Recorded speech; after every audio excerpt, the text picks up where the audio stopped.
What happened? These are actual numbers. The consumption is now at a record level. 285 million tons per annum have been gobbled. It's a record time for consumption. There is not one molecule that's been produced that has not been sold and consumed. So all that supply glut, I have yet to see. And I was screaming at the time, telling them, the red line is the price, and this is when it collapsed in 2014. Despite that collapse, look what's happening in the LNG business. Straight line, doubling every 10 years. So the facts tend to disagree with the trend, or the notional trend that the LNG is going to vanish. And if I look at recent forecasts from Bloomberg, for example, they're saying that there will be a supply glut. It will be less than what we thought, but there will be a huge gap in supply very soon. That's by 2025. We're going to have demand exceed the supply, and there is no projects that will be able to match that supply. So even the so-called experts are coming around now and saying we're going to have a supply crunch coming up because of lack of investment. So what happened during that period was that Saudi Arabia helped the price collapse even further. When the oil price collapsed in 2014, it was pushed by supply exceeding demand, but also by the fact that Saudi Arabia decided to open the tap and produce as much as they can. They said that the US is producing a lot and they've taken away our market share. How can we compete? We produce more and we can produce it at $10. They can't produce it at $10, so we take back our market share. That strategy worked for them back in the 80s. Effectively, their market share dropped from 17.5% to 6.3%. Mr. Naimi, who was the CEO of Saudi Aramco at that time, said, hey, open the tap, most effective, most efficient producer will win the game. They gained back their market share for 20 years in a row. So what happened in 2014? Mr. Naimi was the Minister of Energy. And what does he say? Let's open the tap again. It worked for us before, it will work again. And they were willing to take the loss because they have something called this sovereign fund that has $733 billion in cash sitting. So they can take the pain and gain back their market share to compete with the shale threat. And they did that. They did that until the new emir in Saudi Arabia in 2016 fired Mr. Naimi. They changed their mind completely. Why did they do that? They realized that the US does not need them anymore. And if they don't find a way to protect themselves, because the US fleet is protecting Saudi Arabia, I mean, their army is there to protect their national interest. If they don't find a way to live past this threat with the US being self-sufficient, they're going to become Iran. So what they decided to do is to open up and go through an IPO. Basically open up the biggest oil and gas company in the world, Saudi Aramco, so that the entire world can own a piece of it. And now the entire world has a vested interest in protecting it. And to do the IPO the right way, they need the price to go up so they can raise the most money possible. So what do? They close the tap. And that's what you've been hearing in the last year and a half. Saudi Aramco producing the least possible, convincing OPEC to produce the least possible, and convincing Russia to produce the least possible. So all of a sudden the price went back from the 30s all the way to what we're seeing it now at 60s, 70s. So complete reverse in strategy. So what I'd like you to think about, now that the price is picking up, will Russia basically gain on the deal they made with Saudi Arabia and start producing again? Will the US shale gas producers slow their production now that the price is going back up? No, they're going to start producing even more. What about the rest of the world? Brazil, Canada, China, US, Norway, etc. Now that the price is recovering, are they going to slow down? No, they're going to produce more. So as the price recovers, you're going to have more and more and more countries producing, which puts us back in that scenario where the supply may exceed demand. And that's my forecast today for you. So if the supply, this is actual data, if the supply does exceed demand, and if the demand is not healthy enough to absorb all that oil that is going to be produced at these levels, we're going to have another correction in price. And it's going to happen very soon. So That's the bad news. There's also good news. Let's look at game changers and what's happening in the technology today. AT&T hired McKinsey back in 1985 and asked them a very simple question. How many cell phones will exist in the year 2000? McKinsey got the money paid for that, and they went and came back and they said there would be 900,000 cell phones in the US. The actual number was 109 million cell phones. That's 120 times mistake. As a result of AT&T not seeing this coming, they lost two things. One is their core business, which is the landline communication.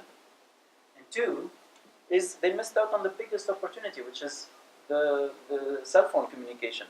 That's a $2.4 trillion business. Because they knew something is coming, but they were misled. It's important that internet expectations aren't cranked too high. That's Mr. Bill Gates in 1994. Internet is everything. Do you know which button to press today to turn off internet? We'll live by it. Kodak, the greatest brand ever. In 2000, the CEO said, this is the time to invest in picture. They invented digital technology, by the way, and they went bankrupt in 2012. They did not see their own invention eating them away. There is no chance that the iPhone is going to get any significant market share. That's the CEO of Microsoft. This is better. The iPhone impact will be minimal. It will only appeal to a few gadget freaks. Nokia and Motorola have nothing to worry about. So the point here, it's very hard to forecast, but the point is we don't know what we don't know, and we don't seem to see these game changers coming our way. What did the cell phone change? All these industries, the iPhone and the Samsung, etc. All this has been changed upside down, yet they did not see it coming. So I'm trying to open your mind a little bit here and show you that game changers, when they become the norm, it's part of your everyday life. And the change tends to happen this way. Certain countries, more advanced countries usually, adopt that first, and then it flows down to the rest of the world. And it becomes the norm, just like the internet today to Jeff Bezos. So these are examples, and I'm going fast, and I apologize because I need to catch up to those 30 minutes, but how many of you today would laugh if I tell you that autonomous electric machines, not just cars, autonomous electric machines will dominate the transport and industrial market in that cluster of countries first, and then the entire world. And solar power will dominate the electricity generation market. Feel free to laugh, it's okay. Most people don't believe this. Now I'm starting to see people nodding in conferences when I present this. But most people did not believe this. Let's look at some game changers, and I'll explain to you why I think that's the reality. These are all the game changers that I have been studying in the last year and a half. And there is a bunch of them. But I'm going to only focus on 5 of them that impact our country directly. So, of all those, I'm going to talk about electric transportation, solar electricity, energy storage, ride-hailing, and autonomous self-driving software. I think these will have an immediate impact on the oil business in our country. So, let's start first with the transportation game changers. For 3,800 years, we relied on horse and carriage. From the early civilizations all the way to conquering the West, that's how humanity transported everything. This is New York on the Easter morning of 1900. Do you guys see the combustion engine car in there?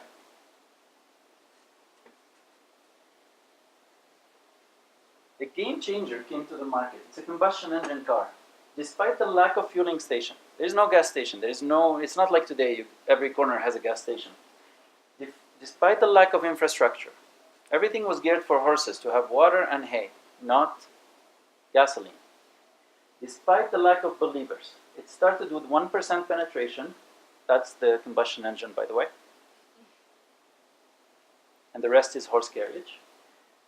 You started having all of these dealers and etc., etc. That's in the 1900s. And then the same place in 1910, just 10 years later, in New York, on the same Easter day, there is one horse, and the rest is all combustion engine cars. In the 1900s, after 3,800 years of dominance, the horse carriage went poof, gone in 10 years. Nobody believed it when they told them, I bet, in 1900 that this is going to happen. But it did. So what I'm trying to say is, we only had cars for 100 combustion engine for 108 years. How long do you think it would take to disappear? Electric transportation. In the 1900s, when the combustion engine took off, there were as many electric cars as combustion engine cars. Did you guys know this? These are the electric cars of that time. That's Jay Leno, by the way, in his 1909 Baker electric car. And he's still driving it today on the same battery and the same engine and the same tires that were manufactured for it in 1909. It still runs today. The only reason electric cars lost the game at that time is because an employee of Edison, Henry Ford, created the Model T and was able to mass produce the Model T, cheap Ford car, and everybody bought it. So he won the game, and at that time the gasoline was being developed at that time, so it was available. Death of the electric car. But the technology is virtually the same era as combustion engines. Fun fact to know, I was traveling in Disneyland with my kids, and all the buses there were LNG driven. Not diesel, not gasoline, LNG, natural gas.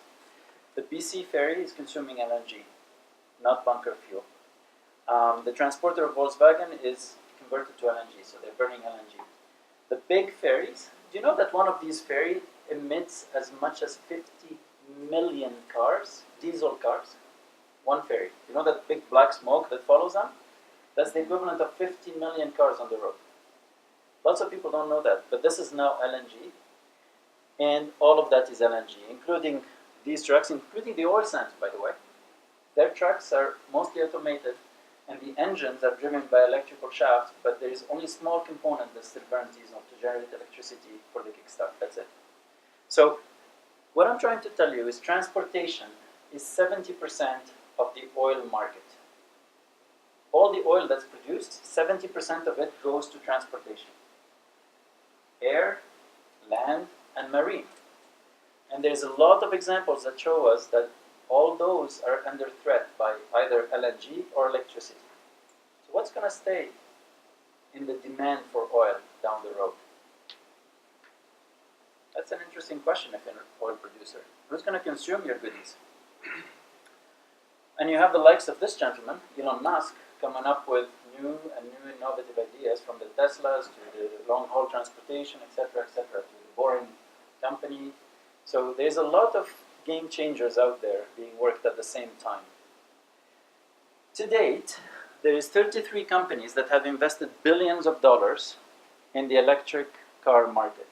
Dyson, you know the vacuum cleaners? They're a big investor in the electric transportation. And the biggest argument that the industry had is that the LiDAR, the thing that turns on top of a car so it can see around, was really, really expensive. And it cost $70,000. It will cost $70,000 by 2050. Today, it costs $250. This is the drop in price that happened from 2012 to today. So those forecasts were completely wrong. And today, the second generation of LiDAR, which is basically small and it doesn't turn anymore, is fixed. It's $250. Nothing. The UK study in 2015 shows that the pure electric cars are the cheapest option at that time, in 2015. More than 42% of the cars sold in Norway are electric. Today, GM committed to launching a self-driving car, electric car, by 2019. That's next year. That's next year. GM committed to put the car, electric, self-driving, in the market, which means they have it today. France and UK banned new internal combustion engine sales by 2040. They're not allowed to sell them anymore in those two countries. And China is following suit, by the way. So lots of changes in the transportation. Now, let's look at the solar energy. The global market for solar right now is 75.2 billion, and it's subsidized by 101 billion. So it's not making a ton of money. In fact, it's losing money. But the costs have been coming down so quickly that it is making huge changes. Right now, in these countries, you pay 2.9 cents per kilowatt unsubsidized in Chile, 2.99 in Dubai. That's cheaper than utility rate. You pay 4.42 cents in Abu Dhabi. They have lots of sun. In the US, it's about 4 cents, give or plus or minus 1 cent. So even at today's number, hydro, wind, nuclear, natural gas, all the sources of electricity cannot compete with solar. Nothing. Nothing, based on the technology today, nothing can compete with solar. Why? Even if you produced your nuclear for free, you pay nothing for the nuclear plant. You need to transmit the electricity from the plant to your house, right? That costs you about 4 to 7 cents. That's already more expensive than solar on your house. So by installing solar on your house, you don't need transmission fees, right? So nothing can compete with it, even if it's free. And hydro is not free, nuclear is not free, natural gas is not free. So what you're paying today is already more expensive than having solar panels on your roof. But here's the game changer that's coming. It's called hybrid peroxide. That's the molecule. It's been, right now it's worked on in Melbourne, Australia. If you have solar panels, they're made out of silicon and they're very rigid. You have to put them in frames, wire them up, and very, very delicate and very expensive to produce. Silicon has to be 99% pure, and it's not flexible at all. This is 50% more efficient than silicon, cheaper to produce, 500 times thinner, transparent, and color can be chemically altered. You can have all the windows made of this, and it produces more than the silicon can ever do. It broke through the Shockley Quisser, for the technical guys out here, limit of solar material, and it targets every structure in the world. You can 3D paint it on your walls. So this game changer, watch out for it, it's coming. And those are the guys, that's the printer for it now, and those are the guys that are playing with it now in Australia. So watch out for this technology. You can produce more electricity, much cheaper, than a rate that's cheaper than utility today. That's solar. This is an actual school, Danish school, exists today. It has 12,000 solar glass panels on the walls, and it generates 300 megawatts. Today, it exists. Morocco, they built a city as big as the city of Paris, but it does one thing. It produces electricity from the sun, day and night. You know, people say when the sun does not shine, you don't have electricity. Wrong. And they don't use batteries, typical batteries with lithium, and they don't use silicon. They use mirrors. They take the power of the sun, heat up a liquid that basically turns a turbine in the middle there, and stores heat in molten salt, and generates electricity at the same time. And at night, that heat that is stored in molten salt turns the turbine again and generates electricity at night. And this is existence, by the way. It exists today. All I'm saying is wake up, Canada. United Arab Emirates, their solar station, they already have one in operation, and now they're building a second one, will generate 1,177 megawatts. Massive investment. Saudi Arabia is becoming the Saudi Arabia of solar electricity. They burn about 1.5 million barrels a day, oil, to generate electricity for themselves. They're switching that around and turning it into electricity. They're spending I think it was around 9 billion, but don't quote me. Sorry? 9.5. 9.5, thank you. So what happens to that 1.5 million barrels that they used to consume, by the way? It's going to go to add to the supply, because they don't need it to generate electricity anymore. Think supply demand. The US, in 2017, the solar surged 95%, became the largest source of new energy ever in the US, in our neighbor. This is looking at this from the moon, basically, from outer space. That's how it looks in California. That's the Topaz solar farm, and produces 550 megawatts today. I'm going to speed up because I know Duff is going to tell me to accelerate very shortly. China, the solar park, 1,500. Those are astronomical numbers, guys. And this you can see from the moon, their investment. The Chinese is second to none in terms of investing in solar. India, their minister said basically that their solar production right now is cheaper than utility rates already there. European farms, Spain, Portugal, Germany, everywhere they're popping up. The world is moving in this direction, whether we want it or not, for electricity. Energy storage. The biggest problem with energy is storage, and the utility guys will know this inside out. Ever worry what happened to the batteries you used in this remote, in the speaker, in this camera, everything you use in your home that has batteries?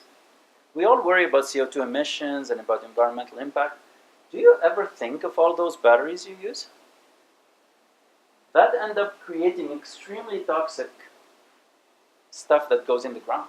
And it causes soil and water to be endangered and basically killing wildlife. That's a big issue. But we all close our eyes on it, right? It's not on the radar of everybody. Look at this, the safety. So one thing is the issue with the storage is the environmental impact. Second is the safety. We all heard about the Samsung phones, right? Burning through, and some of the toys burning through. If I put a knife through my phone right now, it will burn, and it will probably burn this room. Like, it's really dangerous, but people don't know this. There's lots of YouTube videos on lithium batteries and what can happen when they're pierced. The game changers I want to tell you about is this company here. Their name is Ionic Materials. They replace the liquid inside the battery with plastic fire retardant component that you can shoot bullets in the battery and it still charges your phone.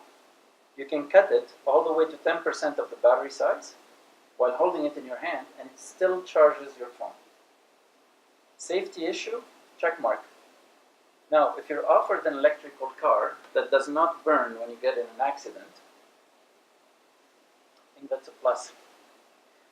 So that's the safety. What about the environmental aspect? Back in the early 1900s, Mr. Nikola Tesla, who the Tesla car is now named after, invented something that looks like this. The FBI shut it down because they were worried this is a Cold War issue, blah, blah, blah, blah, blah.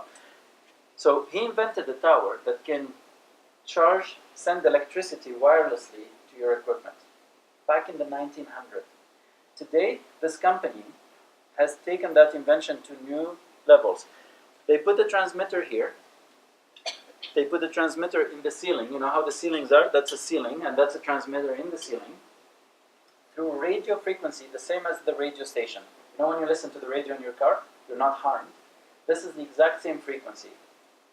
You code the batteries, they called forever batteries, you code them to the transceiver, and they get charged automatically, wirelessly, in your house at all times. Any room you're in, it goes around corners, it charges all your equipment. You never have to change batteries again. Take it to the next level. You charge everything in your car, in your house. You run your television, everything, fridge, everything is run without ever having to plug it. So if you drop a glass of water on the wall, you're not going to have a fire in the house or short circuit or anything like that. What if you can charge your car while you're driving it by having cell phone towers double as transmitters? As you're driving your car, it's being charged. And as you're not using your car, that self-driving car goes and drive other people for you, and you get paid. You don't ever have to stop and charge your car again. I'm just trying to open your minds a little bit to what's coming. So look it up. It's all public information, and you can see it. So autonomous riding. How much do I have for that? You give you 2-minute warning that you won't load that. All right. So we'll finish very quickly. So the autonomous driving. The electric cars live 1 million miles, which is 100 and your normal combustion engine lives about 150 miles. This car, the electric car, lives for about 1 million miles. So just there, the cost of purchasing it is amortized over time. So the resale value, you're making money. Once you realize the economics of electric cars, if you want to sell your combustion cars to an educated person, they won't even take it, even if you pay them to take it. Once people realize this, they'll flip their cars like this, and the change will happen even faster than what we've seen in 1900. So autonomous cars exist today. In Singapore, they're already on the street. So you can catch a self-driving ride in Singapore now, today. It's in place. It's being tested in Pittsburgh. Waymo has 600 self-driving minivans in Phoenix, and the technology is there. It's happened, it exists. But it's not just self-driving cars, it's machinery. You know the guys that work pushing things, cleaning around in the offices? But in Japan, they no longer exist. This top one is a self-printed 3D bridge made of steel. That thing attached to it is a printer, and it goes, prints the bridge, it goes, and then loads itself on a truck and goes to build the next bridge. This is being printed today. It's being tested right now, it's completed. Below it, that's a cement bridge that's been 3D printed, and people are using it today in the Netherlands. This is a 3D printed house. It was printed by this printer with all the equipment that it needs, and it was printed in 24 hours, and it costs $10,000. 3D printed house. Andrea Bocelli, ABB, made the software that learned the entire orchestra in 17 hours, run the entire orchestra while listening to all the instruments and run it flawlessly. That's a software that runs the orchestra. It can put together IKEA furniture robots today. So, the last thing I want to show you is that's 4 days ago. That's the first human, basically, the first cornea printed in a 3D printer. And it's a human cornea. So now we can print parts of human beings. This is not science fiction. This happened 4 days ago. Look it up online. So, future from the past, and I'm going to close right now. Not too long ago, the thought of wireless telephone was crazy. Nobody believed in it. What if no longer need to plug our electronics ever? What if EV charges itself as it drives and bills other people as it drives them and basically credits your account? What if none of the electronics would ever need replacing batteries? What if we could save the environment 15 billion batteries a year? What if wireless remote charging and battery becomes the norm everywhere? What if long-range wireless power proves safer to humans than having the risk of your kid putting a knife through an electric plug? What is accomplished with safer energy storage, convenient access, and cheaper energy? If you still don't believe in game changers, this is where we are. We're roughly somewhere around here today. All those things you live with every day in your life. And those at the point in time were considered life-changing or game changers. So, the common thing with everything I showed you today, the common thing, what is it? One of you screams it, please. You can say Fatima, or you can say, that's the common thing. And now, I'm going to pass to Fatima.